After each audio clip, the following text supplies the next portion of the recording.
Hello students, how are you? I hope you all are fine. ଆଜି ଆମେ ଦଶମ ଶ୍ରେଣୀ ବୋର୍ଡ ପରୀକ୍ଷାରେ ଆସୁଥିବା ଦୁଇଟି ଇମ୍ପୋର୍ଟାଣ୍ଟ କ୍ୱେଶ୍ଚିନ୍କୁ ଡିସ୍କସନ୍ କରିବା। ମାନବ ଚକ୍ଷୁ ଓ ବର୍ଣ୍ଣ ଜଗତ ଚାପ୍ଟରର।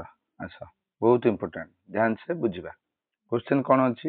କ୍ୱେଶ୍ଚିନ୍ କହୁଛି ସମୀପ ଦୃଷ୍ଟି ଥିବା ବ୍ୟକ୍ତିର ଚକ୍ଷୁର ସମ୍ମୁଖ ଦୂରବିନ୍ଦୁ କେତେ ଦେଲା? 80 ସେଣ୍ଟିମିଟର। ଦୂରବିନ୍ଦୁ ହେଲା 80 ସେଣ୍ଟିମିଟର। ଏହାର ଦୋଷ ଦୂରୀକରଣ ପାଇଁ ବ୍ୟବହୃତ ଲେନ୍ସର ପ୍ରକୃତି ଆଉ ପାୱାର କ'ଣ ହେବ? ତ ସମୀପ ଦୃଷ୍ଟି ଦୋଷ ମାନେ ସେଟା ପାଖ ଜିନିଷ ସିଏ ଦେଖିପାରିବ କିନ୍ତୁ ଦୂର ଜିନିଷ ଦେଖିପାରିବ ନାହିଁ। ଆର ଦୂରବିନ୍ଦୁ କେତେ? 80 ସେଣ୍ଟିମିଟର। ଦୂରବିନ୍ଦୁ 80 ସେଣ୍ଟିମିଟର ମାନେ ସେ ନର୍ମାଲ 25 ସେଣ୍ଟିମିଟର 80 ସେଣ୍ଟିମିଟର ସେ ଲୋକ ଦେଖି ପାରୁଛି ସ୍ପଷ୍ଟ ଭାବେ, କିନ୍ତୁ 80 ସେଣ୍ଟିମିଟରରୁ ଅନନ୍ତ ଦୂର ପର୍ଯ୍ୟନ୍ତ ଦେଖି ପାରୁନି। ତେଣୁକରି ଆମେ ଯଦି ବସ୍ତୁକୁ ଅନନ୍ତ ଦୂରରେ ଥିବ ଗୋଟେ ବସ୍ତୁ, ତ ସେ ତାର ବସ୍ତୁ ସେ ଯୋଉ ଲେନ୍ସ ପାଇଁ ବସ୍ତୁର ଦୂରତା କେତେ ହବ? ମାଇନସ୍ ଇନଫିନିଟି, ଯେହେତୁ ଲେଫ୍ଟ ସାଇଡରେ ରହୁଛି। ତେଣୁକରି ୟୁ ହବ ସବୁବେଳେ ସମୀପ ଦୃଷ୍ଟି ବ୍ୟକ୍ତିର ୟୁ ହେଇଯିବ କେତେ? Minus infinity. ଭି କେତେ? ସେ 80 ସେଣ୍ଟିମିଟର ପର୍ଯ୍ୟନ୍ତ ଦେଖିପାରୁଛି, ତ ପ୍ରତିବିମ୍ବ ଯଦି 80 ସେଣ୍ଟିମିଟର ରେଞ୍ଜରେ ଆସିବ ତାହେଲେ ସେ ତେଣୁକରି ଭି ହେଇଯିବ ମାଇନସ୍ 80 ସେଣ୍ଟିମିଟର। ତ 1/f ଆମେ ଲେନ୍ସ ଫର୍ମୁଲା କ'ଣ? 1/f is equal 1/v minus 1/u। ଆମେ ଯଦି ଭି ଆଉ ୟୁ ସ୍ଥାନରେ ଭ୍ୟାଲୁ ସବୁ ପୁଟ୍ କରିବା -80 ଆଉ -ଇନଫିନିଟି, ଏଟା କେତେ ହେଇଯିବ? 1/-80 ପ୍ଲସ୍ ମାଇନସ୍ ମାଇନସ୍ ପ୍ଲସ୍ ହେଇକି ଏଠି ହେଇଯିବ 1/ଇନଫିନିଟି, ଯୋଉଟା କି କେତେ ହେଇଯାଉଛି ଆମର 1/-80। 1/ଇନଫିନିଟି ହେଲା 0, ତେଣୁକରି 0 ହେଇଗଲା। ଏଟା କେତେ ହେଲା? 1/-80। ତ 1/f ହେଲା 1/-80, ତେଣୁକରି f ହେଇଯିବ -80 ସେଣ୍ଟିମିଟର, ଯୋଉଟା କି ଆମେ ତାକୁ ମିଟର କରିବା, କାହିଁକିନା ଲେନ୍ସର ପାୱାର ଆଉ ପ୍ରକୃତି ପଚାରିଛି। ତେଣୁକରି ଆମେ ପାୱାର ଏକକ ହେଲା ଡାୟପ୍ଟର, ଯୋଉଟା କି ଆମେ ମିଟର ଥିବା ଦରକାର ଫୋକସ ଦୂରତା। ତ f, ତେଣୁକରି f ଟାକୁ ଆମେ ଯଦି ଆମେ 100 ଡିଭାଇଡ କରିବା ତ -80/100, ଯୋଉଟା କି ହେଲା 20 ରେ ଡିଭାଇଡ ହେଲା ପରେ -4/5 ମିଟର। ଏଟା ହେଲା ଲେନ୍ସର କ'ଣ? ଫୋକାଲ ଲେନ୍ଥ, ଫୋକସ ଦୂରତା, ଯୋଉଟା କି ସ୍ମଲ f। ତ ଇଏ ହେଲା ଆମର f ବାହାରିଲା। ତ ବର୍ତ୍ତମାନ କ'ଣ ପଚାରିଛି? ଲେନ୍ସର ପ୍ରକୃତି କ'ଣ ଆଉ ପାୱାର। ପ୍ରକୃତି ତ ଜଣା ପଡୁଛି, କାହିଁକି ଏମିତି ଆମର f ଯଦି ମାଇନସ୍ ବାହାରିଛି, p ବି ସେଇଭଳିଆ ମାଇନସ୍ ବାହାରିବ। ତ p ର ଫର୍ମୁଲା ହେଲା ଲେନ୍ସର power is equal to 1/f, ଯୋଉଟା କି f ର ଭ୍ୟାଲୁ ଆମେ ପୁଟ୍ କରିକି ଆମେ ଯଦି ସଲ୍ଭ କରିବା ତ -5/4 ମିଟର ଇନଭର୍ସ, ଯୋଉଟା କି ହେଇଯାଉଛି -5/4 ଡାୟପ୍ଟର।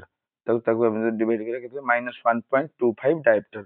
ଏଇ ଦୋଷ ଦୂର କରିବା ପାଇଁ -1.25 ଡାୟପ୍ଟର ପାୱାର ଥିବା ଅବତଳ ଲେନ୍ସ ବ୍ୟବହାର କରିବାକୁ ପଡିବ, କାହିଁକିନା ଆମର ପାୱାର ଏଠି ମାଇନସ୍ ରେ ବାହାରିଛି। ତେଣୁକରି ମାଇନସ୍ ହେଲା କାହାର? ଅବତଳ ଲେନ୍ସର। ଦର୍ପଣ ହଉ କି ଲେନ୍ସ ହଉ, ଅବତଳ ମାନେ ମାଇନସ୍। ତେଣୁକରି ଆମର ଆନ୍ସର ହେଇଗଲା କେତେ? -1.25 ଡାୟପ୍ଟର ପାୱାର ଥିବା ଲେନ୍ସ। ସେଟା ଲେନ୍ସଟା କୋଉ ଭଳିଆ ହେଇଥିବ? ଅବତଳ ଲେନ୍ସ, କାହିଁକିନା ଆମର ବାହାରିଛି ମାଇନସ୍। ଆମର କ୍ୱେଶ୍ଚିନ୍ ନମ୍ବର ଆଉ ଗୋଟେ ଦେଖିବା ନେକ୍ସଟ, ବହୁତ ଇମ୍ପୋର୍ଟାଣ୍ଟ। ଆଉ ଗୋଟେ କ୍ୱେଶ୍ଚିନ୍ ଆମେ ଦେଖିବା, କ'ଣ କ୍ୱେଶ୍ଚିନ୍ ଅଛି? ଏଟା ହେଲା ଆମର ଦୂରଦୃଷ୍ଟି। ଦୂରଦୃଷ୍ଟି ଯଦି ଗୋଟେ ବ୍ୟକ୍ତିର ଦୂରଦୃଷ୍ଟି ଦୋଷ ରହୁଛି, ତାହେଲେ ତାର କ'ଣ କେତେ ଲେନ୍ସର ପାୱାର, କୋଉ ଲେନ୍ସ ପିନ୍ଧିବ ଆଉ କେତେ ପାୱାର ବାଲା ଲେନ୍ସ ଦରକାର। ତ ତାର ନିକଟ ବିନ୍ଦୁ କେତେ ଦେଇଛି? 1 ମିଟର ହେଲେ ଏହାକୁ ଦୂର କରିବା ପାଇଁ, ଏଇ ଯୋଉ ଦୋଷ ଦୂର କରିବା ପାଇଁ କେତେ ପାୱାର ଲେନ୍ସ ବ୍ୟବହାର କରିବେ। ତ ମନେକର ସ୍ପଷ୍ଟ ଦର୍ଶନ ସର୍ବନିମ୍ନ ଦୂରତା ହେଲା 25 ସେଣ୍ଟିମିଟର। କ୍ୱେଶ୍ଚିନ୍ ଗିଭେନ୍ ଅଛି। ତ ଆମେ ଏଠି ୟୁ ସବୁବେଳେ ଦୂରଦୃଷ୍ଟି ଦୋଷ ଅଛି, ଆମେ ତାକୁ ୟୁ ସବୁବେଳେ କେତେ ନେବା? -25 ସେଣ୍ଟିମିଟର। କାହିଁ? ସିଏ ପାଖ ଜିନିଷ ଦେଖିପାରୁନଥିବ, ଦୂର ଜିନିଷ ସ୍ପଷ୍ଟ ଭାବେ ଦେଖିପାରୁଥିବ। ପାଖ ଜିନିଷ ମାନେ ନର୍ମାଲ ସୁସ୍ଥ ଚକ୍ଷୁର ନିକଟ ବିନ୍ଦୁ ହେଲା ୟୁ ହେଲା -25 ସେଣ୍ଟିମିଟର। ଯେତେବେଳେ ଦୂର ଦୃଷ୍ଟି ଦୋଷ ବ୍ୟକ୍ତି, ତାର ସବୁବେଳେ -25 ନବା। ଯଦି କ୍ୱେଶ୍ଚିନ୍ ଗିଭେନ୍ ଥିବ ଅଲଗା କିଛି, ଆମେ ସେ ମାଇନସ୍ ସେତିକି ନବା। ତ ଏଠି ୟୁ କେତେ ନବା? ତ ସ୍ପଷ୍ଟ ଦର୍ଶନ ସର୍ବନିମ୍ନ ଦୂରତା ଅଛି, ତେଣୁକରି -25 ସେଣ୍ଟିମିଟର। ଯଦି କିଛି ନ ଦେଇଥିବ ବି -25 ସେଣ୍ଟିମିଟର। ଭି କେତେ? ନା ସିଏ କେତେ ପର୍ଯ୍ୟନ୍ତ ଦେଖି ପାରୁଛି, ତାର ନିକଟ ବିନ୍ଦୁ କେତେ, କେତେ ଠାରୁ ଦେଖି ପାରୁଛି? 1 ମିଟର, ଯୋଉଟା କି ସେଟା ଆମେ ଭି ନବା। ପ୍ରତିବିମ୍ବର ଦୂରତା କେତେ? -1 ମିଟର, ଯୋଉଟା କି ସେଣ୍ଟିମିଟର କନଭର୍ଟ କଲେ -100 ସେଣ୍ଟିମିଟର। ତ ଏଠି ଆମର ଲେନ୍ସ ଫର୍ମୁଲା ହେଲା 1/f is equal 1/v minus 1/u। ଭି ଆଉ ୟୁ ର ଭ୍ୟାଲୁ ଆମେ ଯଦି ପୁଟ୍ କରିଦବା, ତ ପୁଟ୍ କଲେ ସଲ୍ଭ କରିକି ଆମର କେତେ ବାହାରି ଯାଉଛି? 1/f ହେଇଯାଉଛି 3/10। ତ f କେତେ ହେଇଯିବ? ତ 100/3, କାହିଁକିନା 1/f ହେଲା 3/100, f ହେଇଯିବ 100/3 ସେଣ୍ଟିମିଟର। ତାକୁ ଆମେ ମିଟରରେ କନଭର୍ଟ କରିବା। ତ ମିଟରରେ କନଭର୍ଟ କଲେ 1/100 ମଲ୍ଟିପ୍ଲାଏ କରିଦବା, ତ କେତେ ହେଇଯିବ?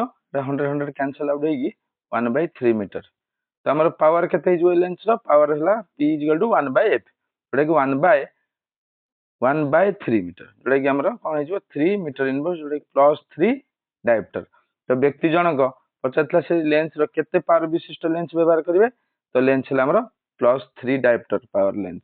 जदि क्यों प्रकार लेंस कही था प्लस चिन्ह आमर कौन होता है उत्तल लेंस। तो ये आम क्वेश्चन अच्छी केते पावर तेनाली +3 डायोप्टर। तो ये आहरी बहुत इंपोर्टाट क्वेश्चन डिस्कसन करी। तो चैनल टी डेफिनेटली सब्सक्राइब करदे वीडियो को लाइक शेयर कर एमती आहरी भल भल वीडियो मुझे नेक्स्ट वीडियो। Thank you. जय हिंद, जय भारत, जय जगन्नाथ।